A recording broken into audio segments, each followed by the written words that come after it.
ضمن الحاجات كتيره يعني.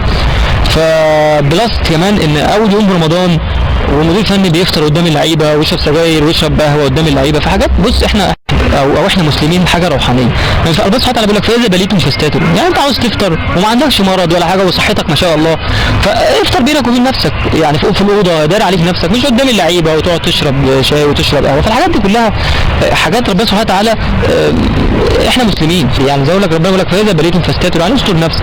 فدي حاجات انا شايفها يعني ما اعرفش، يعني انا ما اعرفش الحاجات دي كلها انا بوجهة نظري تخلص على اي فريق يعني طبعا انا شايفها ان هي بعيده تماما عن كره القدم. ماتش الاهلي انا بلعب الاهلي 20 سنه 8 لعيبه صغيرين، بقول لك جبنا جون في نفسنا وضيعنا ضربه جزاء واحنا كنا الاحسن. برضو ماتش بتاع فيتا ماتش زيمبي الفرقه الكره دخلت جون ب 2 متر بتاع خالد قمر وما اتحسبتش يعني، وضربه جزاء احمد علي ضيعها بطريقه غريبه وضيعها جوان. فانا شايف ان حاجات مالهاش دعوه بالكوره.